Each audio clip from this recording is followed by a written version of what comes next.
again today with my old friend Charley Trujillo. No relation, but we've talked about this before, Charley. You are from the Chulo side of the Trujillo family, ¿verdad? Yeah.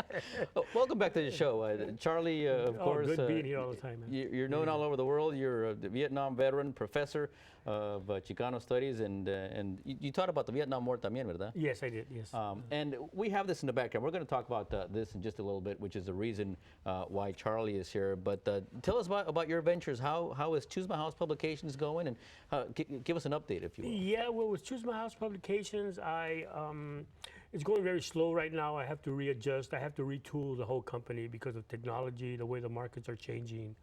But I will start publishing probably in a year or so again. Because you have to start tweeting and Facebooking and all that. Facebooking and just the ebooks and all that kind of stuff. Yes, but I'm also doing film and video. So that also. Because you were working on a documentary last time we spoke. Yeah, we spoke here on a documentary on the Mexican Robin Hood, Tiburcio Vasquez. Right.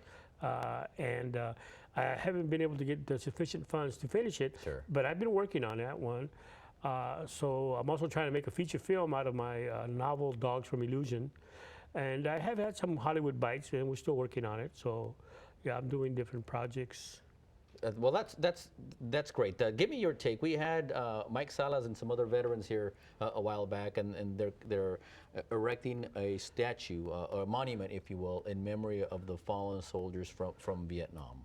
How critical is it to have something like that here? Those who are the Sons of San Jose, it's called. Those who were KIA in Vietnam. Okay, yeah, you're right. Well, that's important very symbolically. That's one of the reasons that I'm starting this project with this flag. Mm-hmm. But I'm doing it from, shall we say, with the fallen soldiers from Japan too, because we were all soldiers, you know.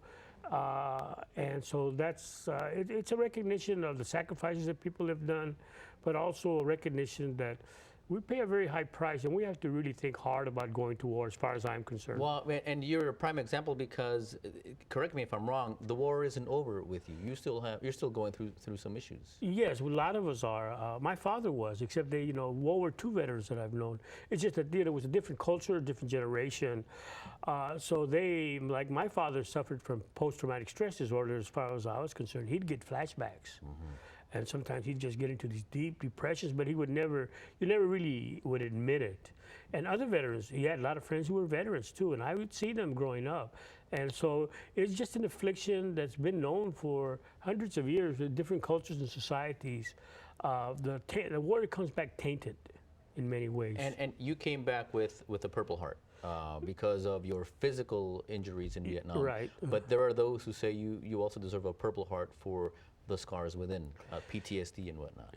Yes, but you know what I have been able to do is turn that energy or those negative feelings into doing something positive. Mm-hmm. And that's what it's actually helped me in that way, when I can channel that into doing things like publishing or like this project that I'm doing. Mm-hmm. And film projects. It helps me in that way. Well, that's great. Hold up your father's picture, if you will. Tell us about your dad. And this flag has great significance, had great significance to him. Yes, this is a picture taken from, in 1943 when he went into the Army, and he was stationed in New Guinea and the Philippines during World War II. He was in the artillery.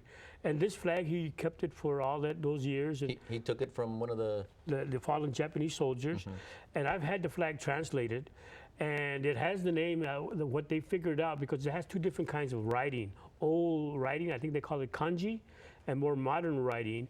And it's like a flag, a personal flag, where the guy's buddies signed it. These guys are from the prefecture of Kyoto, the old Japanese capital. And there's a death poem on there, and this is blood right there. So I'm trying to return it back to the families as a gesture of peace and friendship between our peoples. Well, and as Joe Rodriguez with the Mercury News, as he so eloquently put it in his article about you, why are you doing this? Because these were men who, if you didn't kill them, they were going to kill you. Yes. But that's what soldiers do to one another. So actually, in certain ways, nothing personal, but it is personal. But the thing is that the families suffer the same. their loved ones, and if they die. So it's all the same. We're all human beings. I remember one anecdote during World War I, where the German and French soldiers, I believe, they had a truce on Christmas Day, and they got together and they drank together, and they were friends. And then after the truce was, they 20 paces and so we're all the same basically. I want to keep talking about this in our next segment. But again, Charley is a founder and he runs Choose My House Publications. And there is the web address if, hey, maybe you can help him out financially and get his projects on the right track. So we'll be back and finish our conversation with Charley Trujillo when we continue. Stay with us. We are back with Charley Trujillo here of Choose My House Publications, and the flag that was passed down from his father, World War II veteran as well. And so you were keeping the flag until somebody translated it for you, somebody here in Japantown in San Jose, and it said, you mentioned this, but it said what that kind of tugged at your heart? Well, it's just his buddy signed it, and he signed it, and the patriotic, the cause, and I believe it has a death poem on there. And from the research that I have done, one person told me who was Japanese American, told me that since it has blood, it's probably a very sacred memento. Mm-hmm. But I want to take it back to the families themselves. I have been in touch with the Japanese consulate through Stanford University, mm-hmm. The Japanese consulate in San Francisco, and they're willing to take it, but they can't guarantee anything. But I want to take it back myself personally, and I'm going to somehow. I'll find a way and get over there, and I just have to do the research. It's going to take me a while, and I do have some good leads. I got the guys' names. I know where they are, so I just have to understand how to go about it. But I also asked one of my friends who's an academic in Japanese culture, I asked him if it was an insult if I took it. I have to be very culturally sensitive. Sure. But he says, of course, there's some families that don't want to deal with it. But he says, no, it's not an insult. To me, it's an honor for one another. This might get you the nomination for the Nobel Peace Prize if you can, I don't know, do something across the seas. I just hope it makes people think and unify us, as peoples.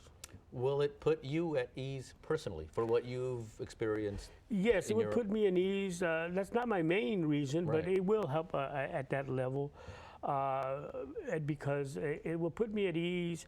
And because, trying to work for peace, and that's the gesture. I'm not going to save the world or anything, and I don't know how much of effect this will have, but at least something. And I've talked to some people, young Japanese, well, actually guys from Japan, two of them that live here, and they told me that it'll help the youth over there too because they forgot all about the war. Mm-hmm. They don't know what was going on. So I think it may help in that way too, and here too. And to honor my father and those soldiers who fought in World War II, in the Pacific and elsewhere, of course. Mm-hmm. Yeah. And this is something that you think your father would want at this stage? Oh yeah, if you went to his house, that's the first thing he would show you. And all his war pictures and all that. Mm-hmm. Yeah. Is it something that it's something obviously that goes back a generation with you and your family. You don't want to keep it at home. You don't want to frame it. You don't want to do anything because this to you is more sacred than anything else. And yes, I would like to return it to the family. So and or at the very least, we put it in a museum somewhere or somewhere. So it'll be out in public and they will recognize it. Because at home it's okay, but it's just there, And I think my father would be really happy that I'm doing this. You mentioned something to Joe in his article, and he said that they're fighting for an imperial power, if you will. What was your take on that? Well, I was too. But I was doing my duty, like everyone else. I've since changed my political perspective, but that's what I thought at the time, and that's what they were thinking too. So all the soldiers are basically thinking that, and we have actually more in common, even though we're enemies. The irony of that is we have more in common than we think. Are we, do you think, because of the GI Forum and other organizations like that, are we kind of treating our Latino veterans a little better than maybe we did when you were serving? Well, just all veterans, yes. All veterans, yeah. And the treatment is better because there's also a need for improvement. There are a lot of suicides going on right now. a lot of homeless vets. So some of the same problems are happening, but at least we're getting a little bit more recognition in terms of the problems for that compared to before. Because I knew World War II veterans and Korean War veterans in my own family, extended family.